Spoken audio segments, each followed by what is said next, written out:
So ಈಗ ನೀವು ಹುಡ್ಕಕ್ start ಮಾಡಿದ್ರಲ್ಲ, ಬರೀ ಹುಡ್ಕಕ್ ಸ್ಟಾರ್ಟ್ ಮಾಡಿದ್ದೆ ಎಷ್ಟ್ ದಿನ ಆಯ್ತು? ಎಲ್ಲೆಲ್ಲಿ ಹುಡ್ಕಿದ್ರಿ? ಅದೇ ಒಂದ್ ವರ್ಷ ಒಂದು ವರ್ಷ. ಒಂದ್ ವರ್ಷ ಅಂದ್ರೆ ಬರೀ ಈ ಕೆಲ್ಸದ ಮೇಲೆನೆ ಅಂತಲ್ಲ, ಇದ್ರ ಜೊತೆಗೆ ಬೇರೆ ಬೇರೆ ಬೇರೆನೂ ಕೆಲ್ಸನೂ ಎಲ್ಲಾನು ನಡೀತಾ ಮಾಡ್ತಿದ್ವಿ. ಇತ್ತು. ಅಲ್ಲಿ ಇವಾಗ ಅದ್ರ ಜೊತೆಗೆ ಸೆಟ್ ಆಗ್ತಿರೋರು ಅಲ್ಲೂ ಇರ್ತಿದ್ವಿ, ಆಮೇಲೆ ಸ್ಕ್ರಿಪ್ಟ್ ಡಿಸ್ಕಷನ್ ಅಲ್ಲೂ ಇರ್ತಿದ್ವಿ, ಎಲ್ಲವೂ ಮಾಡ್ತಿದ್ವಿ. ಎಲ್ಲಾನು ಮಾಡ್ತಾ ಹಂಗೆ ಇದು ಸರ್ಚಿಂಗ್. ಅಂದ್ರೆ ಈಗ ಬೆಳಗ್ಗೆ ಒಂದು 5-6 ಗಂಟೆಯಿಂದ 7 ಗಂಟೆಗೆ ಡಿಸ್ಕಷನ್ ಸ್ಟಾರ್ಟ್ ಆದ್ರೆ 10 ಗಂಟೆವರೆಗೂ ಆಫೀಸ್ ಡಿಸ್ಕಷನ್ಸ್ ಆಗಿದ ತಕ್ಷಣ 10 ಗಂಟೆಗೆ ಸೆಟ್ಟಿಗೆ ಹೊರಡ್ತಾ ಇದ್ವಿ.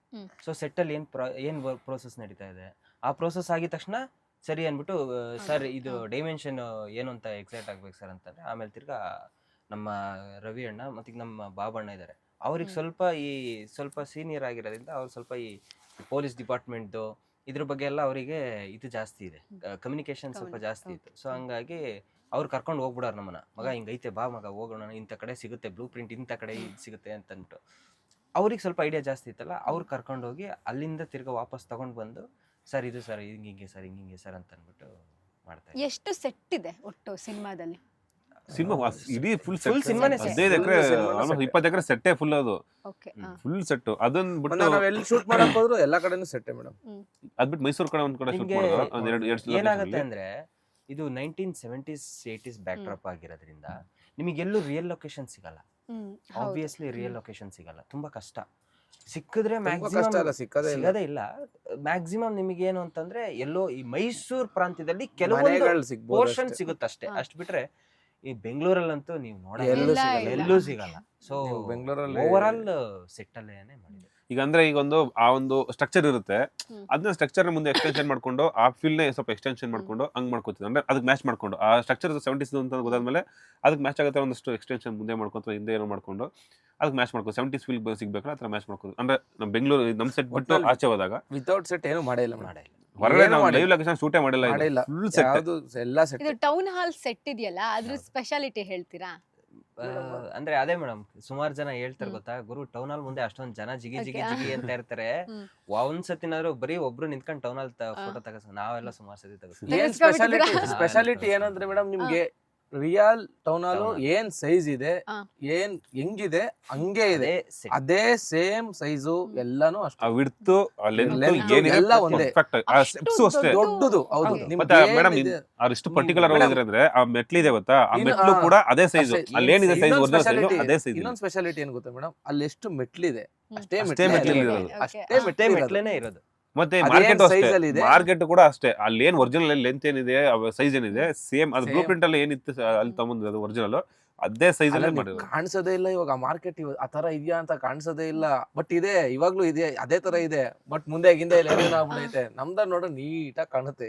ಅಂದ್ರೆ 1970s ಅಲ್ಲಿ ಹೇಗಿತ್ತು ಎಕ್ಸಾಕ್ಟ್ ಆ ಇದು, ಆ ಮುಂದೆಗಡೆ ಏನೇನ್ ಬರ್ಬೇಕು ಆ ಇದು, ಆ ಮುಂದೆ ಮಾರ್ಕೆಟ್ ಆ ಟೈಮ್ ಅಲ್ಲಿ ಹೆಂಗಿತ್ತು ಆ ಫೀಲ್ ನ, ಅದೇ ಫೀಲ್ ನೇ ನಾವು ಎಸ್ಟಾಬ್ಲಿಷ್ ರೋಡ್ ಎಷ್ಟು ಅಗಲ ಇದೆಯೋ ಅಷ್ಟೇ ಅಗಲ ಇತ್ತು. ಮತ್ತೆ ಇನ್ನೊಂದು ಡೈರೆಕ್ಟರ್ ಹೇಳಿದ್ದೇನು ಅಂತಂದ್ರೆ, ಎಲ್ರಿಗೂ ನಮ್ಮ ಒಂದು ಸ್ಟ್ರಿಕ್ಟ್ ಇನ್ಸ್ಟ್ರಕ್ಷನ್ ಇದು ಏನಂದ್ರೆ, ಇದು 1970s ನ ತುಂಬಾ ಈಗ ಜನರೇಷನ್ ನೋಡೇ ಇಲ್ಲ ಅದನ್ನ. ಹೌದು. ಸೊ ಅವ್ರಿಗೆ 1970s ಬೆಂಗಳೂರು ಹೆಂಗಿತ್ತು, ಅಲ್ಲಿ ಆ ಕರ್ಕೊಂಡು ಪ್ಯಾಟರ್ನ್ ಹೆಂಗಿತ್ತು, ಆ ಪ್ರಪಂಚ ಹೆಂಗಿತ್ತು ಅದನ್ನ ತೋರ್ಸ್ಬೇಕು, ಅಲ್ಲಿ ಕರ್ಕೊಂಡು ಹೋಗ್ಬೇಕು. ಅದಕ್ಕೋಸ್ಕರನೇ ಅಲ್ಲೊಂದು ಹೇರ್ ಪಿನ್ ಇಂದ ಹಿಡಿದು ಅವ್ನ ಲಿಫ್ಟಿಕ್ ಇಂದ ಹಿಡಿದು ಅವ್ನ ಹಾಕೋ ಸ್ಲಿಪ್ಪರ್ ಇಂದ ಹಿಡಿದು ಪ್ರತಿಯೊಂದು ಅಷ್ಟೇ ಪರ್ಟಿಕ್ಯುಲರ್ ಏನಕ್ಕೆ ನಾವು ಅಷ್ಟು ಇದು ಮಾಡ್ತಿದ್ವಿ, ಡೀಟೇಲ್ ಆಗಿ ಹೋಗ್ತಿದ್ವಿ ಅಂತಂದ್ರೆ ಅವ್ರದ್ದು ವಿಷನ್ ಇತ್ತು ಡೈರೆಕ್ಟರ್ದು, 70s ಫೀಲ್ ತಗೊಂಡೋಗ್ಬೇಕಂತ ಅಂತ. ಅದಕ್ಕೆ ಆ ಸೆಟ್ ಕೂಡ ಅಷ್ಟೇ. ಈಗ ಬೆಂಗಳೂರು ಮಾರ್ಕೆಟ್ ಇತ್ತು, ಇವಾಗಿಲ್ಲ ಅಂದ್ರೆ 70s ಅಲ್ಲಿ ಹೆಂಗಿತ್ತು ಅದನ್ನೇ ಒರಿಜಿನಲ್ ಪ್ರಿಂಟ್ ತಗೊಂಡು, ಹಳೆ ಫೋಟೋಸ್ ಎಲ್ಲ ತಗೊಂಡು ಹಿಂಗಿತ್ತು ಅಂತ ಅಂದ್ಬಿಟ್ಟು ಆ ಸೈಜ್ ಏನೋ ತಗೊಂಡು, ಅವಾಗ ಹಿಂಗಿತ್ತು ಆ ರೋಡ್ಗಳೆಲ್ಲ ಹೆಂಗಿದ್ದು ಅದನ್ನ ತಗೊಂಡು, ಈ ಮಾರ್ಕೆಟ್ ಮುಂದೆ ಯಾವ ತರ ರೋಡ್ ಇತ್ತು ಆ 70s ಅಲ್ಲಿ, ಸೊ ಹಂಗೆ ಇಟ್ಕೊಂಡು ಅದೇ ತರ ಇಟ್ಕೊಂಡು ಮಾಡ್ತಿದ್ದು. ಈಗ ಶುಗರ್ ಫ್ಯಾಕ್ಟ್ರಿ ಇದೆ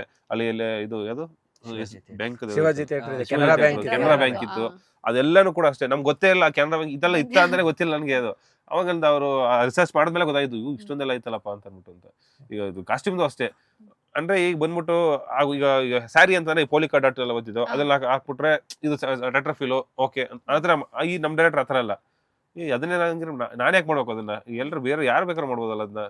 ಬಟ್ ನಾನ್ ಈಗ ಒಂದು ಪ್ಯಾನ್ ಇಂಡಿಯಾ ಸಿನಿಮಾ ಮಾಡ್ತಿದೀವಿ ಅಂದ್ರೆ ಸ್ಪೆಷಲ್ ಆಗಿ ಏನ್ ಕೊಡ್ತಿದ್ಯಾ ಅಂದ್ರೆ ಎಲ್ಲ ಎಕ್ಸ್ಪೆಕ್ಟ್ ಮಾಡ್ತಿರ್ತಾರೆ, ಏನ್ ಸ್ಪೆಷಲ್ ಇವ್ರು ಏನ್ ಸ್ಪೆಷಲ್ ಆಗಿ ಕೊಡ್ತಾರೆ ಅಂತ ಅಂದ್ಬಿಟ್ಟು ಅಂತ. ಈಗ ಎಷ್ಟೆಲ್ಲ ವಿಗ್ ಹಾಕ್ಬಿಟ್ಟ ತಕ್ಷಣ ಅದೊಂದು ಆತರ ಕೊಟ್ಬಿಟ್ರೆ, ಲುಕ್ ಕೊಟ್ಬಿಟ್ರೆ 70s ಅಲ್ಲ ಸಮಥಿಂಗ್ ಡಿಫ್ರೆಂಟ್ ಅಂತ ಅನಿಸ್ಬೇಕು. ನೋಡಿದ ತಕ್ಷಣ 70s ಅಂತ ಅನಿಸ್ಬೇಕು. ಅಷ್ಟು ಜನಗಳ ಮಧ್ಯದಲ್ಲಿ ನಿಂತ್ಕೊಂಡಾಗ ಆರ್ಟಿಸ್ಟ್ ಆಗಿರ್ಬೋದು, ಮೈನ್ ಆರ್ಟಿಸ್ಟ್ ಆಗಿರ್ಬೋದು ಅಥವಾ ಜೂನಿಯರ್ ಆರ್ಟಿಸ್ಟ್ ಆಗಿರ್ಬೋದು, ನೋಡಿದ್ರೆ 70s ಫೀಲ್ ಅಲ್ಲೇ ಇರಬೇಕು. ಸಿನಿಮಾ ಎಲ್ಲೂ ಆ 70s ಫೀಲ್ ಬಿಟ್ಟು ಆಚೆ ಹೋಗ್ಬಾರ್ದು ಅಂತ. ಅದೇ ಚಾಲೆಂಜ್ ನಮಗೆ. ಅದಕ್ಕೆ ಫುಲ್ ಸ್ಕ್ಯಾನಿಂಗ್ ನಮ್ದು ಎಲ್ಲ ಏನು ಜೂನಿಯರ್ಸ್ ಸ್ಕ್ಯಾನಿಂಗ್ ನಮ್ದು ಮಿಸ್ ಆಗಿದ್ಯಾ ಅಂತ. ನಮ್ದು ಹೆಂಗಾಗ್ಬಿಟ್ಟಿದಾರೆ, ಆ ಸೆಟ್ ಹತ್ರ ಬರ್ಬೇಕಾರೆ ಈಗ ಕೇರ್ ಮಾರ್ಕೆಟ್ ಟೌನ್ ಹತ್ರ ಬರ್ಬೇಕಾರೆ ನಾವು ಟೌನ್ ಅಲ್ಲಿ ಇಲ್ಲಿದ್ಯಾ ಅಲ್ವಾ, ಇದು ಸೆಟ್ಟಲ್ ಐತಲ್ಲೋ, ಆ ಬ್ಯಾಂಕು ನಮ್ ಸೆಟ್ಟಲ್ ಐತಲ್ಲೋ, ನಮ್ ಸೆಟ್ಟಲ್ ಐತೆ, ಇಲ್ಲಿಗಾದ್ರಿ ಅಲ್ಲ ನಮ್ ಸೆಟ್ಟಲ್ ಸರ್ ನಾನು ಇನ್ನೊಂದು ಅಬ್ಸರ್ವ್ ಮಾಡಿದೆ, ಶಿಲ್ಪಾ ಶೆಟ್ಟಿ ಅವ್ರ ಲುಕ್ ಅಲ್ಲಿ ಇದೊಂದು ಪಫ್ ಬರುತ್ತಲ್ಲ, ಅದು ಐಲೈನರ್, ಅವ್ರು ಇಟ್ಟಿರುವಂತಹ ಬಿಂದಿ ಆಗಿರ್ಬೋದು, ಲಿಪ್ಸ್ಟಿಕ್ ಆಗಿರ್ಬೋದು, ಲೈಕ್ ಪ್ರತಿಯೊಂದನ್ನು ಹಿಂಗೆ ಇರ್ಬೇಕು ಅಂತ ಹೇಳಿದ್ರೆ ಅಥವಾ ನೀವು ಡಿಸೈನ್ ಮಾಡ್ಕೊಂಡಿದ್ದ ಹಿಂಗೆ ಬೇಕು ಅಂತ ಇದ್ ಮಾಡಿದ್ದು. ಈಗ ಒಂದು ಅಂದ್ರೆ ಅದು ಆ ಫೀಲ್ ಕೊಡ್ಬೇಕು. 70s ಅಲ್ಲಿ ಅದ್ರದೊಂದು ಫೀಲ್ ಇರ್ತಿತ್ತು ಅವಾಗ, ಆ ಟೈಮಲ್ಲಿ ಅದನ್ನ ಯೂಸ್ ಮಾಡ್ತಿದ್ರು. ಹೇರ್ ಸ್ಟೈಲ್ಸ್ ಆತರ ಇರ್ತಿತ್ತು. 70s ಈಗ ಬೇರೆ ತರ ಇದ್ ಮಾಡ್ತಾರೆ, ಬಟ್ ಅವಾಗ ಬಂದ್ಬಿಟ್ಟು 70s ಅಲ್ಲಿ ಅದೇ ತರ ಜಾಸ್ತಿ ಯೂಸ್ ಮಾಡ್ತಿದ್ದು. ಈಗ ಅವ್ರು ಬಂದ್ಬಿಟ್ಟು ಅದ್ರಲ್ಲಿ ಅಂದ್ರೆ ಸ್ವಲ್ಪ ಅದ್ರಲ್ಲಿ ಅಂದ್ರೆ ಫೈನಾನ್ಷಿಯಲ್ ಬ್ಯಾಕ್ ಡ್ರಾಪ್ ನೋಡ್ಬೇಕು ನಾವು. ಫೈನಾನ್ಷಿಯಲಿ ಸ್ವಲ್ಪ ಚೆನ್ನಾಗಿದ್ದವರು ಆತರ ಹೇರ್ ಸ್ಟೈಲ್ ಮತ್ತೆ ಕಾಸ್ಟ್ಯೂಮ್ ಬೇರೆ ತರ ಹಾಕೋತಿದ್ರು. ಫೈನಾನ್ಷಿಯಲಿ ಇಲ್ದಿರೋರು ಕಮ್ಮಿ ಇದ್ದವ್ರು ಏನ್ ಮಾಡ್ತಿದ್ರು ಆತರ. ಅಂದ್ರೆ ಎಲ್ಲಿ ನಾವು ಒಂದು ಕ್ಯಾರೆಕ್ಟರ್ ಡಿಸೈನ್ ಮಾಡುವಾಗ್ಲೂ ಕೂಡ ಇವ್ನ್ ಫೈನಾನ್ಷಿಯಲಿ ಹೆಂಗಿದ್ದಾನೆ, ಇವ್ನ ನೇಚರ್ ಹೆಂಗೆ, ಅವ್ರದ್ದು ಕ್ಯಾರೆಕ್ಟರ್ ಯಾವ ತರ ರಿಯಾಕ್ಟ್ ಮಾಡುತ್ತೆ, ಮತ್ತೆ ಆ ಸೀನ್ ಹೆಂಗಿದೆ, ಅದ್ರ ರೆಫರೆನ್ಸ್ ತಗೊಂಡು ಅದ್ರ ಹೆಂಗೆ ಸೂಟ್ ಆಗುತ್ತೋ ಆ ತರ ಮಾಡ್ಕೊಂಡು ಹೋಗ್ತಿದ್ದು. ಇವಾಗ ಸ್ಯಾಡ್ ಮೂಡ್ ಅಂತಂದ್ರೆ ಕಾಸ್ಟ್ಯೂಮ್ ಕಲರ್ ಕೂಡ ಚೇಂಜ್ ಮಾಡಬೇಕು. ತುಂಬಾ ವೈಬ್ರೆಂಟ್ ಆಗಿದ್ರೆ ಅದು ಸಪರೇಟ್ ಆಗಿ ಅನ್ಸ್ಬಿಡುತ್ತೆ. ಈಗ ತುಂಬಾ ದೊಡ್ಡದಾಗಿ ಏನೋ ಒಂದು ಸಂಭ್ರಮ ನಡೀತಿದೆ ಅಂದ್ರೆ ವೈಬ್ರೆಂಟ್ ಕಲರ್ಸ್ ಅದನ್ನ ಯೂಸ್ ಮಾಡ್ಕೊಂಡು ಹೋಗ್ಬೋದು. ಈ ಸಾಫ್ಟ್ ಅವಾಗೆಲ್ಲ ಏನ್ ಮಾಡ್ತೀವಿ, ತುಂಬಾ ಡಲ್ ಆಗಿ ಆ ವೆದರ್ ಅಂದ್ರೆ ಐ ಮೀನ್ ಸಿಚುವೇಶನ್ ಹೆಂಗಿದೆ ಅಂತಂದ್ರೆ ಆ ಸಿಚುವೇಶನ್ ತಕ್ಕನೆ ಕಾಸ್ಟ್ಯೂಮ್ ಹಾಕ್ಬೇಕು. ಆ ಮೇಕಪ್ ಅಷ್ಟೇ. ತುಂಬಾ ಹೊರಗಡೆ ಹೋಗ್ತಾವ್ರೆ, ಇದ್ ಮಾಡ್ತಾವ್ರೆ, ಇಲ್ಲ ಫಂಕ್ಷನ್ ಹೋಗ್ತಾವ್ರೆ ಅಂದ್ರೆ ಸ್ವಲ್ಪ ವೈಬ್ರೆಂಟ್ ಆಗಿ ಚೆನ್ನಾಗಿ ಕಾಣೋ ತರ ಮಾಡ್ಬೇಕು. ಇಲ್ಲಾಂದ್ರೆ ಅದೊಂದು ಏನೋ ಬೇಜಾರಲ್ಲಿದ್ದಾರೆ ಅಂದ್ರೆ ಅದಕ್ಕೂ ಸ್ವಲ್ಪ ಡಲ್ ಮೇಕಪ್ ಮಾಡ್ಬೇಕು.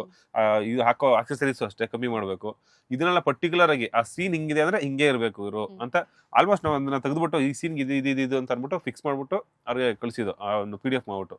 ಇದ್ರ ಪ್ರತಿಯೊಂದೂ ಅಷ್ಟೇ ಈ ಒಂದು ಕ್ಯಾರೆಕ್ಟರ್ಗೆ ಹಿಂಗೆ ಇರಬೇಕು ಅಂತ ನಮ್ಮ ಹತ್ರ ಆಲ್ರೆಡಿ ಒಂದು PDF ರೆಡಿ ಮಾಡ್ಕೊಬಿಟ್ಟು ನಾವು ಯಾವ ಫೈನಲ್ ಮಾಡಿದ್ರು ಡೈರೆಕ್ಟ್ರು ಅವೆಲ್ಲರೂ ಒಂದು PDF ಇಟ್ಕೊಬಿಟ್ಟು ಹಿಂಗಿರುತ್ತೆ ಅಂತ ಅಂದ್ಬಿಟ್ಟು ಆ ಕಾಸ್ಟ್ಯೂಮ್ ಡಿಸೈನರ್ಗೂ ಅಷ್ಟೇ ಅಲ್ಲಿ ಅವ್ರ ಪರ್ಸನಲ್ ಕಸ್ಟಮರ್ಸ್ ಇರ್ತಾರಲ್ಲ, ಶಿಲ್ಪಾ ಶೆಟ್ಟಿ ಮೇಡಮ್ ಇವ್ರ ಜೊತೆಲ್ಲ ಅವ್ರಿಗೆ ಅವತ್ತೊಂದು ಏನಿದೆ ಅಂದ್ಬಿಟ್ಟು ಕಳ್ಸ್ಬಿಡ್ತಿದ್ದು, ಹಿಂಗೆ ಇರುತ್ತೆ, ಈ ತರ ಅಂತ ಅಂದ್ಬಿಟ್ಟು ಅಂತ ಆ ಥರ ಅದನ್ನೇ ಹಂಗೆ ಫಾಲೋ ಮಾಡ್ಕೊಂಡು ಬಂದು ನಾವು. ಈಗ ಸಂಜಯ್ ದತ್ ಅವರ ಲುಕ್ ವೈಸ್ ನೋಡೋದಾದ್ರೆ ಟ್ರೈಲರ್ ಅಲ್ಲಿ ಒಂಥರ ಕಾಣಿಸ್ಕೊಂತಾರೆ, ಟ್ರೈಲರ್ ಎಂಡಿಂಗ್ ಅಲ್ಲಿ ಮತ್ತೊಂಥರ ಲುಕ್ಸ್ ಇದೆ. ಆಮೇಲೆ ಲೈಕ್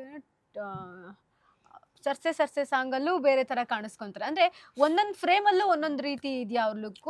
ಅಂದ್ರೆ ನಿಮಗೆ ಅವ್ರ ಲುಕ್ ನ ಕ್ರಿಯೇಟ್ ಮಾಡಕ್ಕೆ ಚಾಲೆಂಜಿಂಗ್ ಅಂತ ಏನಾದ್ರು ಅನ್ನಿಸ್ತಾ? ಯಾಕಂದ್ರೆ ಅವರು ಅವಾಗಿಂದನೂ ಕೂಡ ಇದ್ದಂತವ್ರು 90s ಅಲ್ಲೂ ಇದಾರೆ, 80s ಅಲ್ಲೂ ಸಿನಿಮಾ ಮಾಡ್ಯಾರ, ಇವಾಗ 2000 ಇವಾಗ ಮತ್ತೆ ಅಂದ್ರೆ ಎಲ್ಲದನ್ನು ನೋಡ್ಕೊಂಡು ಬಂದಿರೋರು ಅವರು. ಅವ್ರಿಗೊಂದು ಕ್ರಿಯೇಟ್ ಮಾಡ್ತೀವಿ ಲುಕ್ಕು, ಅಷ್ಟು ದೊಡ್ಡವ್ರಿಗೆ ಒಂದು ಲುಕ್ ಕ್ರಿಯೇಟ್ ಮಾಡ್ತೀವಿ ಅಂದ್ರೆ ಲೈಕ್ ನಮ್ಮ ಒಂದು ಭಯ ಇರುತ್ತೆ, ಒಪ್ಕೊಂತಾರೋ ಏನೋ, ಏನಂತಾರೋ ಏನೋ, ನಮ್ಮ ಡೈರೆಕ್ಟರ್ ಒಪ್ಕೊಂತಾರೋ ಏನೋ ಅಂತ. ಸೊ ಅವರ ಒಂದು ಲುಕ್ ಅಂತ ಬಂದಾಗ ನಿಮಗೆ ಎಷ್ಟು ಚಾಲೆಂಜಿಂಗ್ ಆಗಿತ್ತು? ಬಟ್ ಮೇಡಮ್ ನಮ್ಗೆ ಇನ್ನೊಂದು ಏನಂತಂದ್ರೆ ಸಂಜಯ್ ದತ್ ಅವ್ರು ಅಂತಂದ್ರೆ ಅದೇ ನೀವು ಹೇಳ್ದಂಗೆ ಎಲ್ಲಾ ಇದ್ರಲ್ಲೂ ಎಲ್ಲಾ ಡಿಕೇಡ್ ನೋಡ್ಬಿಟ್ಟಿದ್ದಾರೆ ಅವರು. ಎಲ್ಲಾ ತರ ಕಾಸ್ಟ್ಯೂಮ್ ಪ್ಯಾಟರ್ನ್ ಹಾಕ್ಬಿಟ್ಟಿದ್ದಾರೆ, ಅವ್ರಿಗೆ ಎಲ್ಲಾ ತರ ಸ್ಟೈಲು ಮಾಡ್ಬಿಟ್ಟಿದ್ದಾರೆ. ಬಟ್ ನಮ್ಗೆ ಏನ್ ಚಾಲೆಂಜ್ ಅಂತಂದ್ರೆ ಇವ್ರಿಗೆ ಇನ್ನೇನ್ ತೋರ್ಸಕ್ಕಾಗತ್ತೆ, ಎಲ್ಲಾ ತರ ಮಾಡ್ಬಿಟ್ಟಿದ್ದಾರೆ. ಏನ್ ತೋರ್ಸಿದೆ ಲೆಂತ್ ಅಂದ್ರೆ ಆಲ್ರೆಡಿ ಮಾಡ್ಬಿಟ್ಟಿದ್ದಾರೆ, ಕಳ್ಳಕಗಳಲ್ಲಿ ಆತರ ಎಲ್ಲ ಮಾಡ್ಬಿಟ್ಟಿದ್ದಾರೆ. ತುಂಬಾ ಫೇಮಸ್ ಕ್ಯಾರೆಕ್ಟರ್ ಅದು, ಆಲ್ ಓವರ್ ಇಂಡಿಯಾ ಅದು ಯಾವಾಗ ಕ್ಯಾರೆಕ್ಟರ್ ತರ ಅದು. ಏನ್ ಮಾಡಕ್ ಸಾಧ್ಯ ಅವ್ರಿಗೆ ಅನ್ನೋ ತರ ಒಂದು ಹೋಗ್ತಾ ಇದ್ದಾಗ ವರ್ಕ್ ಮಾಡ್ತಿರುವಾಗ ಪ್ರೇಮ್ ಸರ್ ಅದೊಂದು ಐಡಿಯಾ ಕೊಟ್ರು. ಏನಂತ ಅಂತಂದ್ರೆ ಅವ್ರದೇ ವಿಷನ್ ಅದು ಬಂದ್ಬಿಟ್ಟು ಅವ್ರ ಸೌತ್ ಇಂಡಿಯನ್ ಸ್ಟೈಲ್ ತೋರ್ಸೋಣ, north Indian style south Indian ತರ ತೋರ್ಸೋಣ ಇದನ್ನ ಅಂತ ಅಂದ್ಬಿಟ್ಟು ಅವಾಗ ಒಂದು ಐಡಿಯಾ ಬಂದು ಪಂಚೆ ಗಿಂಚೆಲ್ಲ ಹಾಕೋಣ, ಅವ್ರು ಶರ್ಟ್ ಇದು ಮಾಡೋಣ. ಶರ್ಟ್ ಅಂತಂದ್ರೆ ಈಗ ನಾರ್ಮಲ್ ಆಗಿ ಹಾಕಕ್ಕಾಗಲ್ಲ, ಈ ಕಾಲರ್ ದೊಡ್ಡದ್ ಮಾಡ್ಬೋದು, ಬಟ್ ಅದೊಂದ್ ಬಿಟ್ರೆ ನೆಕ್ಸ್ಟ್ ಅಲ್ಲಿ ಬರೋ ಪ್ಯಾಟರ್ನ್ ಗಳು ಏನ್ ಸ್ಟ್ರೈಪ್ಸ್ ಯೂಸ್ ಮಾಡ್ತೀವಿ ಅಥವಾ ಅವ್ರು ತುಂಬಾ ಖುಷಿ ಪಟ್ರು. ಹೌದಾ ನನ್ಗೆ ಯಾವಾಗ ಹಾಕಿರ್ಲಿಲ್ಲ, ನನ್ Prem sir okay Prem sir ಟೀಕೆ ಪ್ರೇಮ್ ಸರ್ ಈ ನಯಲಕ್ ಮಿರಲಿ ಅಂತ ಅಂದ್ಬಿಟ್ಟು ಅದ್ರ ಎಲ್ಲ ಮತ್ತೆ ಸೆಟ್ಟಲ್ ಅದೇ ತರ. ಅಂದ್ರೆ ಇನ್ನೊಂದು ಅದಾದ್ಮೇಲೆ ಆ ಕಾಶ್ಮೀರ ಟ್ರಯಲ್ ಆದ್ಮೇಲೆ ನಂಗೆ 2 ಪಂಚೆ ಕಳ್ಸ್ಕೊಡಿ, ನನಗೆ ಅದನ್ನ ಯೂಸ್ ಮಾಡ್ತೀನಿ. ಯಾಕಂದ್ರೆ ಅದು ಯೂಸ್ ಮಾಡಿಲ್ವಲ್ಲ ಅವರು, ನಾನು ರೆಗ್ಯುಲರ್ ಯೂಸ್ ಮಾಡಿ ನನಗೆ ಅದ್ ಯಾವ ತರ ನನಗೆ ಕಂಫರ್ಟಬಲ್ ಬೇಕು ಅಂತ ನಾನು ಸ್ವಲ್ಪ ಟ್ರಯಲ್ ಮಾಡಿ ಇದ್ ಮಾಡ್ತೀನಿ, ಸೆಟ್ ಅಲ್ಲಿ ನೆಕ್ಸ್ಟ್ ಯೂಸ್ ಆಗುತ್ತೆ ನನಗೆ ಶೂಟಿಂಗ್ ಅಲ್ಲಿ ಅಂತ ಅನ್ಬಿಟ್ಟು ಅಂತ ಆ ಪಂಚೆ ತರ್ಸ್ಕೊಂಡದನ್ನ ಅಲ್ಲಿ ಕಾಸ್ಟ್ಯೂಮ್ ಏನೈತೆ ಅದೇ ಕಾಸ್ಟ್ಯೂಮ್ದು ನಾವು ಕೊಟ್ಟವ್ರಿಗೆ ಪಟಾಪಟಿ ಚಡ್ಡಿನೂ ಹಾಕ್ಸಿದ್ವಿ. ಮಂಡ್ಯ ಸ್ಟೈಲು ಇದು ಅಂತ ಅನ್ಬಿಟ್ಟು ಪ್ರೇಮ್ ಸರ್ ಆ ಪಟಾಪಟಿ ಚಡ್ಡಿ ಸೌತ್ ಇಂಡಿಯನ್ ಫ್ಲೇವರ್ ಇರ್ಬೇಕು ಅವರಲ್ಲಿ ಅಂತ ಅನ್ಬಿಟ್ಟು ಮಾಡಿಸಿದ್ದು. ನೋಡಿದ್ರೆ ಗೊತ್ತಾಗುತ್ತೆ ಇವು ಸೌತ್ ಇಂಡಿಯನ್ ಸ್ಟಾರ್ ತರನೇ ಕಾಣ್ತಾರೆ ಅವರು. ಮತ್ತೆ ಅಲ್ಲಿ 2 ಶೇಡ್ ಹೋಗುತ್ತೆ ಇವ್ರದ್ದು, 2 ಲುಕ್ ಇದೆ. ನೀವು ನೋಡಿದ್ರೆ ಟ್ರೈಲರ್ ನೋಡಿದ್ರೆ ಗೊತ್ತಾಗುತ್ತೆ. ನೀವು ಸಿನಿಮಾದಲ್ಲಿ ನೋಡಿದ್ರೆ ಇನ್ನೂ ಚೆನ್ನಾಗಿ ಕಾಣುತ್ತೆ ಅದು ಏನೇನ್ ಮಾಡಿದೀವಿ ಸಂಜಯ್ ದತ್ ಅವ್ರಿಗೆ ಯಾವ ತರ ಲುಕ್ ತೋರಿಸ್ತಿದ್ವಿ ಅಂತ. ಸಾಂಗಲ್ ತೋರಿಸಿದ್ವಿ ಆಲ್ಮೋಸ್ಟ್ ಆ ಟರ್ಬನ್ ಇದೆಲ್ಲ ಹಾಕಿರೋದು ಅದೆಲ್ಲ ಒಂದು ಪ್ರೇಮ್ ಸರ್ ಅಲ್ಲಿ ಇನ್ಸ್ಟೆಂಟ್ ಆಗಿ ಸ್ಪಾಟ್ ಅಲ್ಲಿ ಮಾಡಿದ್ದು ಆಕ್ಚುಲಿ ಅದು ನಮ್ದು ಐಡಿಯಾನು ಇರ್ಲಿಲ್ಲ, ಅದು ಆ ಟರ್ಬನ್ ಹಾಕ್ಸೋದು ಅದೆಲ್ಲ ಐಡಿಯಾನೇ ಇರ್ಲಿಲ್ಲ. ಇವ್ರು ಬಂದ್ಬಿಟ್ಟು ಪ್ರೇಮ್ ಸರ್ ಬಂದ್ಬಿಟ್ಟು ಬಾಬಾ ಈ ಪೈನ ಬಾಬಾ ಐಸ ಪೈನ ಬಾಬಾ ಅಂತ ಅಂದ್ಬಿಟ್ಟು ಅಲ್ಲ ಅವ್ರೊಂದ್ಸಲ ಹಾಕ್ಬಿಟ್ಟು ತೋರಿಸಿದ್ರು ಹಿಂಗೆ ಹಾಕೋಬೇಕು ಅಂತ ಅಂದ್ಬಿಟ್ಟು ಅಂತ ಆಮೇಲಿಂದ ಒಂದ್ಸಲ ಅವ್ರಿಗೊಂದ್ಸಲ ಹಾಕ್ಬಿಟ್ಟು ತೋರಿಸಿದಾಗ ಚೆನ್ನಾಗಿದೆ ಅಂತ ಅನಿಸ್ತು. ಎಲ್ಲರೂ ನಮಗೂ ಅನ್ನಿಸ್ತು ಸಖತ್ತಾಗಿ ಕಾಣ್ತಿದ್ದಾರೆ, ಸ್ವಲ್ಪ ಡಿಫ್ರೆಂಟ್ ಆಗಿದೆ ಈ ಲುಕ್ ಅಂತ ಅಂದ್ಬಿಟ್ಟು ಅಂತ. ಸೊ ಅದೇ ನನಗೆ ಕಂಟಿನ್ಯೂ ಮಾಡ್ಕೊಂಡು ಹೋಗಿ. ಲೇಟೆಸ್ಟ್ ಹಾಗೂ ಇಂಟ್ರೆಸ್ಟಿಂಗ್ ಸುದ್ದಿಗಳಿಗಾಗಿ ಬಾಸ್ ಟಿವಿ ಕನ್ನಡ ಚಾನೆಲ್ನ ಸಬ್ಸ್ಕ್ರೈಬ್ ಮಾಡಿ. ಹಾಗೆಯೇ ಬೆಲ್ ಐಕಾನ್ ಪ್ರೆಸ್ ಮಾಡಿ. ಇದರ ಜೊತೆಗೆ ಫೇಸ್ಬುಕ್, ಇನ್ಸ್ಟಾಗ್ರಾಮ್, ಎಕ್ಸ್ನಲ್ಲೂ ಮಿಸ್ ಮಾಡದೆ ಫಾಲೋ ಮಾಡಿ.